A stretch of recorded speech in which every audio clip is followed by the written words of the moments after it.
Good morning, greetings, and welcome to The Bright Side, your nutritional program dedicated to the understanding of the vast world of nutrition and nutritional supplementation. I'm your host, Pharmacist Ben, nutritional pharmacist from Boulder, Colorado. I use nutritional supplements where other healthcare practitioners use toxic pharmaceutical drugs and sometimes deadly medical procedures. If you suspect that there are natural nutritional roads to your health and vitality and well-being, and to addressing your health challenges, whatever they may be, but you don't know where to begin, you have come to the right place. As you listen to The Bright Side every day, you are more and more in control of your body, you are more and more knowledgeable, and you know you can overcome any health challenge. That is why we are here every day in The Bright Side, helping clear up the sometimes confusing world of nutrition and nutritional supplementation. Over the last 32 years of practicing pharmacy, I have seen drug-free recoveries from diabetes, hypertension, obesity, skin diseases like psoriasis, eczema, rosacea, acne, digestive ailments, autoimmune issues of all kinds. Recoveries that by the standards of modern medicine can only be called a miracle, but what is in the world of the body, what is in the world of biology, standard operating procedure. Because the human biological system is a healing system, it's a regenerating system. It is designed divinely to heal and renew itself on a moment-to-moment basis, and while some folks may call that a miracle, it really is just the way the body works. If you have questions about health, nutrition, prescription drugs, if you want to wean yourself off your meds and get on a good nutritional supplement program, we are here for you. We welcome your calls at 844-236-6010, 844-236-6010. If you have questions about the longevity products, longevity business, health challenges you or a loved one may need help dealing with, our Truth Skin Health products, which are all available at truthtreatments.com. Ingredients, something you may have heard about, read about, or if you just want to comment or have a success story you'd like to share, 844-236-6010 is our number on The Bright Side. We'll get your calls at the bottom of the hour, as we always do in the program. If you want to check out our longevity products, head to brightsideben.com, pharmacistben.com, or criticalhealthnews.com. You can order products off the website, or you can sign up to join the Brightside Ben team off the website, or you can just check out our videos and news stories if that's what you like. criticalhealthnews.com, brightsideben.com, and pharmacistben.com. If you want to join the Brightside Ben team, click on the Join the Team link or call 866-735-2470 for a one-time $25 fee. You can be in business for yourself. You can help change the world at the most basic and fundamental level there is, the level of our individual good health. That's the unit of how healthy and how happy and how functional a society is going to be. The fundamental unit of how happy, healthy, and functional a society is going to be is our individual health. There's nothing more fundamental than our individual health. It's the atoms of society, individual human health.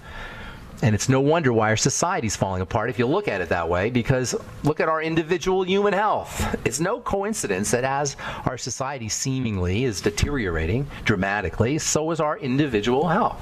They're related. They're connected. So you can change the world by changing an individual's health. It's a powerful, powerful business model and a powerful business idea. If it interests you, for a one-time $25 fee, click on the Join the Team link at brightsideben.com, pharmacistben.com, or criticalhealthnews.com, or call 866-735-2470 for more information. All right. Welcome back to The Bright Side.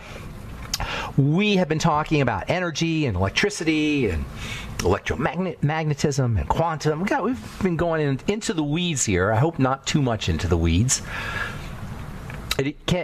All of this seemingly abstract stuff about electronics, really, number one, it has a lot to do with health. Because if we're not healthy at the electrical level, fundamentally. Robert Becker wrote a book called The Body. I always forget the name of this book. It's a classic book, The Body Electric, I think it's called. And he noticed that healing takes place at the electrical level, and disease takes place at the electrical level. He was studying trauma, so it's not really disease, I guess. He was studying trauma, and he noticed when you cut off a limb, it changed the electronics. And when the limb regenerated, it regenerated by manipulating the electrical energy somehow, and he found that by improving the electrical energy, he could improve healing. That's a pretty powerful idea. It's not just true about the body at the limb level, it's true about the body at the cell level. We are electromagnetic beings, so it should be no surprise that healing is electromagnetic, or as Jerry Tennant said in his book of the same title, Healing is Voltage. It should come as no surprise that we can manipulate, or we can enhance, or we can suppress healing by using electricity. Royal Rife talked about it. We have a mechanism for delivering electricity to the body in controlled doses. Well, you can stick your finger in a plug and you'll get electricity, but that's not a good thing. The body needs electricity. It doesn't need electricity like a house electricity. Nonetheless, it needs electricity. It needs quantum electricity, tiny little pieces of electricity, and it needs it in controlled doses. And we have a very fancy way of delivering this electricity in controlled doses at the quantum level to the body. We call it eating. That's what eating does. Eating is the delivery of, when it's done correctly, when the right foods are eaten, is basically the controlled delivery of doses of electricity. Components in food, there's macro components of food, there's micro components. The macro components of food are should be pure electricity. No, I shouldn't say it. They should contain pure electricity. They're not pure electricity, but they contain pure electricity in the form of proteins, fats, and carbs. That's what protein, fats, and carbs do. They deliver electricity. And then the vitamins, the micronutrients, and the minerals help shuttle that electricity into the chemistry. The macronutrients represent stored electricity. That is electrons. I don't like saying that because it's kind of an intimidating word, but it just means pieces of electricity. Like fire in a log, like fire is stored in a log. That's a classic example of how energy is stored, how energy can be trapped and stored and then released. The classic example is fire in a log. When we burn a log or a piece of paper or anything else that we burn, we're releasing stored energy that can be observed in the form of fire. Fire is a noun. Fire is a process. Fire is a movement. It's not a thing, it's a movement. That's why nobody can hold a fire. The body doesn't like fire. It can't use fire. It can't use all that movement. That movement has to somehow get shuttled and directed. That's the micronutrients. That's what the vitamins and minerals do. And when you eat them together, the right amount of micronutrients perfectly matched to the macronutrients, you got a whole food. When you don't, you got a junk food. Pretty much that's the definition of whole and junk food. When you don't have the micronutrients balanced with the macronutrients, sometimes you don't have any micronutrients at all in some foods.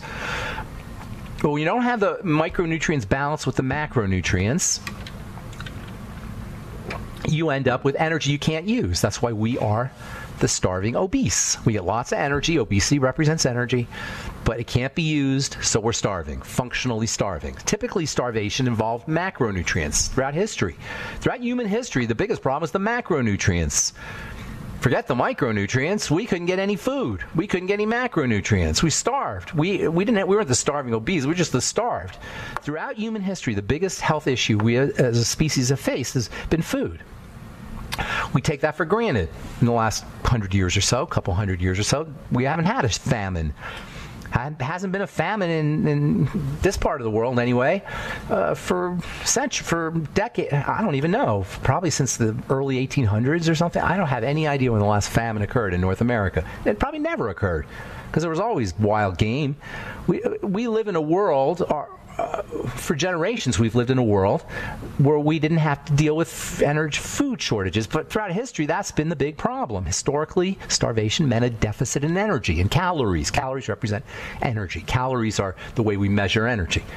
Then when calories did come in, when we figured it out, how to get calories, it was up until about 10,000 years ago. 10,000 years ago, something really interesting happened. Before then, we had to go out and find our calories. We had to go out and find our energy. We had to forage. We had to hunt. But then about 10,000 years ago, somebody figured out something. How to completely change the game. How to actually get energy from seeds. That was an incredible discovery. Seeds are really a powerful source of energy. A seed is like a little unit of energy, basically, food unit of energy.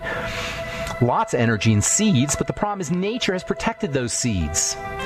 Nature puts a hard shell around seeds so that energy can't be used. And then about 10,000 years ago, somebody figured something out that changed the world. We'll continue this discussion about energy, energetics of the body. We'll talk about micronutrients as well. And I haven't forgotten to talk about enzymes. Those are also important. We'll do all that when we come back from our break, or at least attempt to.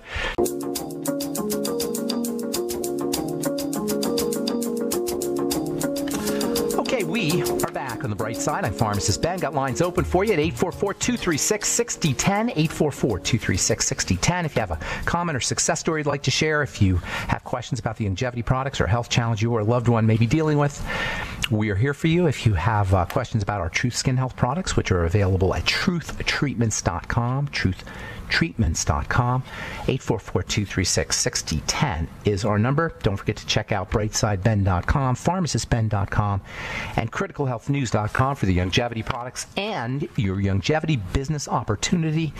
If you want to start a business, or if you just want to get your products at the wholesale price, call you can click on the Join the Team link at brightsideben.com, pharmacistben.com, or criticalhealthnews.com, or you can call 866-735-2470, 866-735-2470. All right, so we are talking about the nature of energy in the body. Vitamins, minerals, supplements work because they work energetically. They're super high energy for considering their size. They're super high energy molecules, as are the large chunks of energy, the proteins, fats, and carbs, macronutrients. All of these are super energy dense. The vitamins help transport the energy into the right chemical reactions so that the macronutrients can be used to turn our food into us. That is a pretty miraculous concept that nobody thinks about, or nobody ever talks about. It's how food gets turned into us. That is the divine force, period, obviously. There's nothing else. You can call it whatever you want, but there's something that is way above, way transcendent to anything we can possibly understand with our mere little minds, how our hamburger gets turned into our arms and legs and fingers and toes and the rest of us. In any case, energy gets inputted in the body through food. Understanding how to utilize food, thus, is extremely important if you recognize the body's an energy system. Throughout human history, getting energy was a big problem. Starvation was a major cause of death. Starvation was probably the major cause of death. Up until very recently, human beings in our particular form are about 100,000 years old, they say, maybe 200,000, somewhere in there. And for most of that time period, there wasn't a lot of food around until somebody discovered that these little hard things that were all over the place could be utilized as a source of energy if you did one thing to them, if you crushed them up. If you took a seed, which was ordinarily inedible, and you crushed it up, all of a sudden, all that energy inside of it could be released, especially if you started processing it with various enzymes, from yeast, say. Once you crush the seed up, you release the energy, you make it more available. Just the oxygen will process it and make it more available, just the oxygen it's exposed to. The first seeds they did it were grain seeds, cereal seeds, because in the part of the world where this was discovered, those were the predominant seeds, were grains. This was around 8,000, 10,000 BC. When that guy cracked that seed and released the energy inside, he changed the world, whoever that was. The ability to amp up food energy completely redirected the course of human history.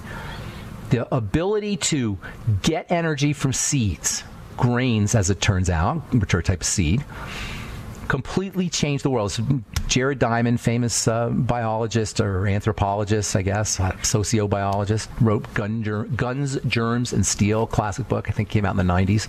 Carl Zimmer wrote about it, another scientist, writer guy. This amazing discovery that hunter-gatherers made that was so transformative that if you crush a seed, then the stuff inside could be used for energy, changed the world. It changed the history of the world. All of a sudden, all you had to do was plant seeds. You didn't have to go traveling around. You could be sedentary, relatively sedentary, and you could procure all the seeds you want. And that's called farming. And that's exactly what happened about 8,000 to 10,000 years ago, and that's when civilization as we know it began. Because all of a sudden you didn't have to go traveling around. You could be sedentary. You could stay in a city. First cities that appeared were in the Middle East. The first first cities all appeared all at once. Nobody really knows how this happened. How a bunch of cities, a bunch of towns, a bunch of villages, a bunch of farms, an army and a navy, and a trading system, and writing, and numbers, and circles, and laws, and a lot of the stuff we still use today. All of a sudden, that just appeared in the Middle East about 10,000 years ago in a place called Sumeria. You may have heard of it. And it all came about because some guy cracked a seed and released some energy.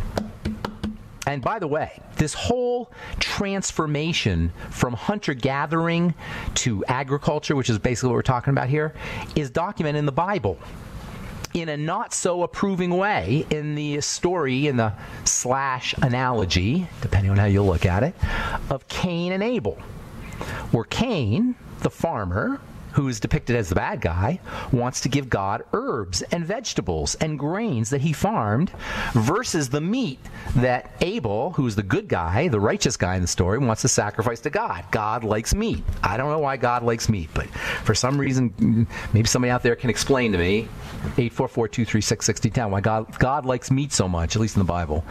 Anyway, so Cain was the farmer, and he's the bad guy. Abel's the good guy. He's got the meat. He's like Arby's. He's got the meat. And everyone knows the end of the story, right? Cain kills Abel. It's the first murder in history. And Cain goes on. Cain the farmer, Cain the herbalist, becomes the original biblical villain. And this is all documents the story of how human beings went from being hunter-gatherers to being farmers, and what the price we had to pay. How it's not such a good thing that we went from being hunter-gatherers to being farmers, at least according to in the story. And depending on how you look at it, a lot of people say that we work harder, that farmers have to work a lot harder than hunter-gatherers. Hunter-gathering societies have a lot more leisure time than farming societies. And by the way, that wonderful part of the world, the Empire of Sumeria, got its wealth on the back of people working really hard. People digging ditches. That's where you had another advance or discovery or original aspect of the Sumerian culture was armies and a military. Much of that, and enforcement and police, much of that had to be to enforce people to be slaves, to enforce people to dig holes, to enforce people to be farmers, because people aren't naturally farmers. People are naturally hunters and gatherers. Anyway, this was Babylon, Sumeria, Middle East, where Iraq is now. And the world hasn't been the same since. That not only did this whole idea of being able to get energy from plants, energy from seeds, change the world in terms of civilizations, it also changed the world in terms of diseases. All of a sudden now you got sedentary lifestyle, or you've got civilizations where people all live together in one place. Now all of a sudden you start to get infectious diseases. And because the foods they were eating may have been high energy, but when you do that whole thing, when you process the food, you break open the seed, you lose the nutrients. You get lots of energy, but you don't get as many nutrients.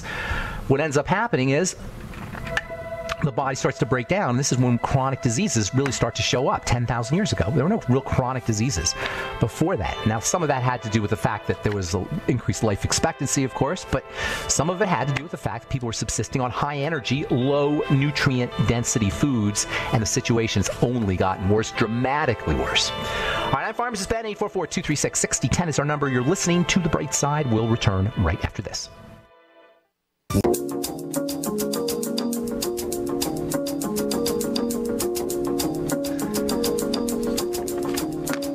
All right, we're back on The Bright Side. I'm Pharmacist Ben. 844-236-6010. 844-236-6010 is our number on The Bright Side. The more I study and examine and ponder the nature of the life force in the human body, the more amazed I become. There's so many levels to this thing. We didn't talk about the quantum level. There's actually a mechanical level too. Cells are mechanical structures, and they shape-shift, by the direction and redirection of chemical charges, and as they shapeshift, they become different electrical systems. Cells are constantly becoming different electrical systems, and if you think that doesn't have anything to do with good health, think again. Fact is, if all of this stuff is electrical, and all of the electrical phenomena in the body are the end result of foods we eat and supplements we take, it really behooves us to understand the nature of this thing. Using electrical nutrients, electrical micronutrients like selenium and CoQ10 and vitamin C and magnesium, the minerals in general, is so dramatically important. It can have such a huge and profound effect on our health. Because at the most basic level, we are electrical, and putting these things in the body helps the body work electrically. You don't have to know all about the electronics of it, but it's just totally fascinating that when we're sick electrically. When we're healthy electrically. It's true about the body as a whole, and it's true about organs, and it's true about the cell itself. This is, by the way, why my True Skin Health products are so important. And all the products I've always formulated in my entire formulating career have been about supporting electrical energy in the skin, which, by the way, the skin is uber electrical. A highly electrical system conducts electrical energy, and psoriasis and eczema and acne, guess what? They're the end result of distorted or deficient electronics. Yes, eczema is an electronic disease. So is acne. So is any problem in the body, but the skin is no different. This is why driving electrical energy into the skin and supporting the shuttling or directing of that electrical energy in the skin, that's how you want to handle skincare. That's how you want to handle topical skincare. That's what all of my formulations have done since I started formulating. They've either put electrical energy into the skin, or they've channeled, or they've helped the skin channel that electrical energy. So if you think it's airy-fairy, folks, you're missing a powerful tool for supporting good health, and supporting, when it comes to the skin anyway, supporting beauty and attractiveness. Most skincare products dampen electrical energy, shut down electrical energy. They do not support electrical energy. All right, from the Journal of Bone Mineral Metabolism, vitamin D deficiency and growing pains. Growing pains, a term used to describe muscle aches and pains that occur in children. I had that myself. My mom used to say, I had bad knees when I was a kid, I remember. My mom used to say it was growing pains, which I always found to be very unsatisfactory, but nonetheless, that's what she said. Well, it turns out that growing pains may actually be a sign of vitamin D deficiency. The same kind of pain that you get when you have so-called growing pains are symptomatic of vitamin D deficiency disease, rickets. According to this article that was done on a study that was done on Turkish children in Italy, researchers concluded that the observation that growing pains may be caused in part by vitamin D deficiency is supported. Get out in the sun. Go out in the sun, and that's the best way to get your vitamin D. And then also eating vitamin D foods, skins of chickens and fish are the best source, and organ meats are probably the best sources of food vitamin D. There's a little bit of mushrooms if you're a vegan. And then last are I don't even really like the supplements, the vitamin D supplements, but if you're going to supplement with, it probably doesn't hurt you to take some vitamin D in a supplemental fashion, but I wouldn't count on getting my vitamin D that way. Okay, this is really interesting, from the Journal of Nutrition, another advantage of breast milk.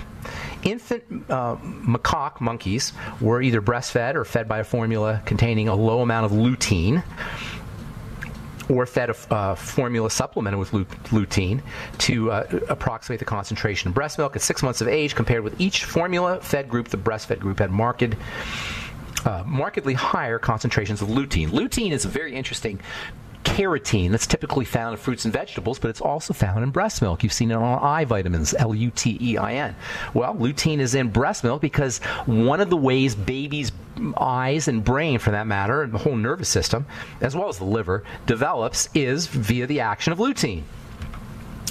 But that doesn't mean just babies. That means everybody, which was why supplementing with lutein or eating lutein-containing foods is probably a good idea. Lutein is red, so typically where you have red, you'll find at least some lutein. Tomatoes are the classic lutein-rich vegetable.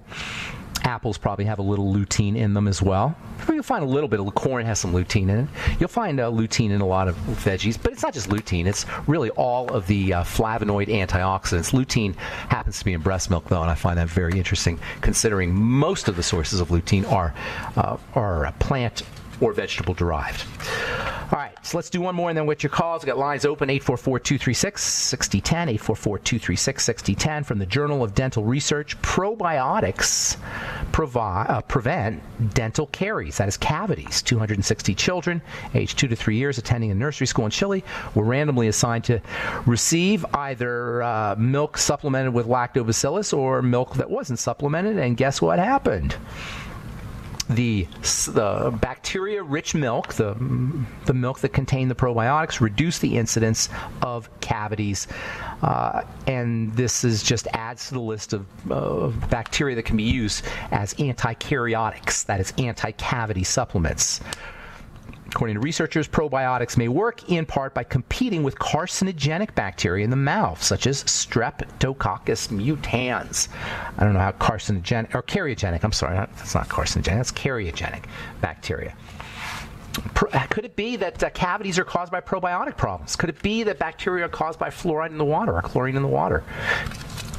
Wouldn't that be ironic if the fluoride in the water was killing the probiotics and the cavities was actually causing cavities, as well as hardening the teeth? That would be an irony that would not be lost on me. I don't think it would be lost on anybody who's been talking about the problems and toxicity associated with fluoride. Speaking of probiotics, this is from the journal Benefits of Microbes. Probiotics for dandruff. 60 healthy male volunteers with moderate to severe dandruff were randomly assigned to receive either probiotics or not probiotics. And guess what happened? Dandruff, which is an inflammatory condition in the scalp and is caused by changes in bacteria in the scalp, which usually involve the secretion of skin oils. Well, guess what happened? It turns out that the mean improvement in dandruff-free score, I guess they scored dandruff-freeness, was significantly greater in the probiotic group than in the placebo group. I've always said, work on the digestive system if you want to work on your head, if you want to work on your scalp, if you want to work on your skin. Probably there's something to do there with male pattern baldness and alopecia too, because both of them involve changes in the secretions of skin cells that are located in the scalp and the health of skin cells that are located in the scalp. So once again, we see the primacy of the intestine when it comes to all sorts of parts of the body, head to toe. All right, I'm Pharmacist Ben. Got lines open. We'll get your calls when we come back from our break. 844-236-6010 is our number. 844-236-6010. You're listening to The Bright Side. We'll be back after this.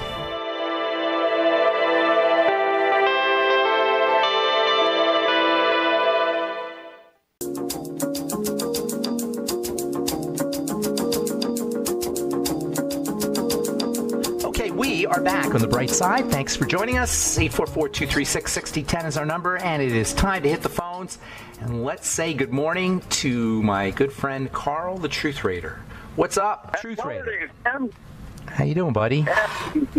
Happy holidays. Happy holidays to you. It's just me and you today, so... All right. This could be like... Yeah, I know this is a dream come true for you, so... Absolutely. Well, let's get into it. Let's help the folks out there in America before the holidays hit. Here's a good Truth Raider tip.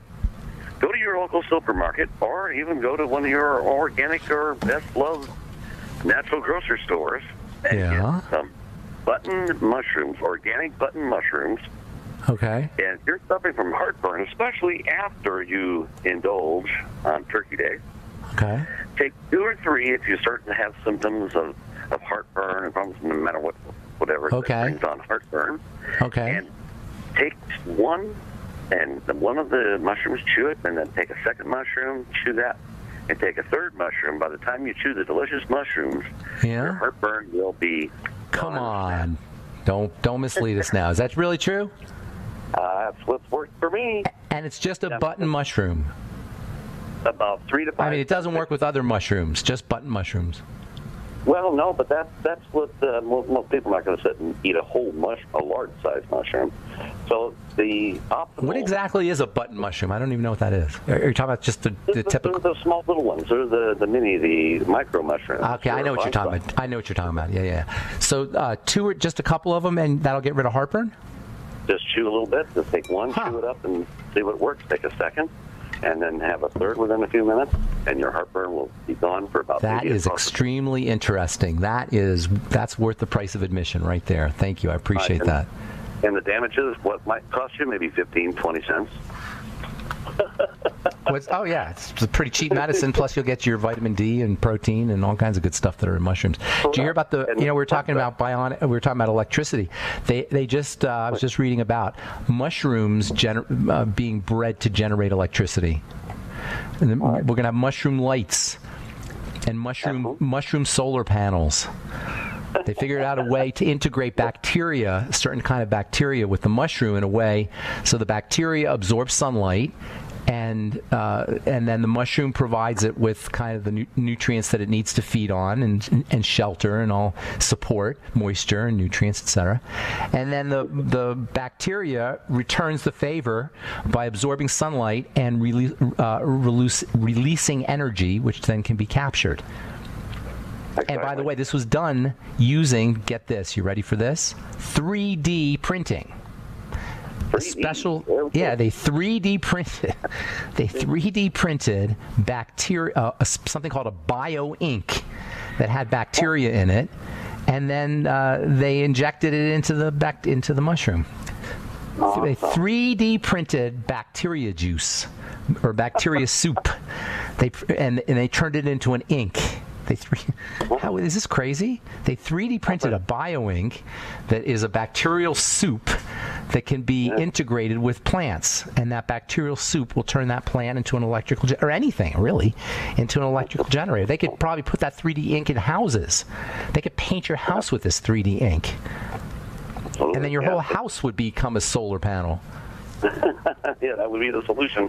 Telling you, Carl, the Truth Raider, we got some incredible things coming up here in the next 10 or 20 years. If you think, technology moves really fast, right? It grows. Ray Kurzweil talked about it growing exponentially and talked about the singularity in that curve, which I believe we're right in that singularity curve now, if you know what I'm talking about.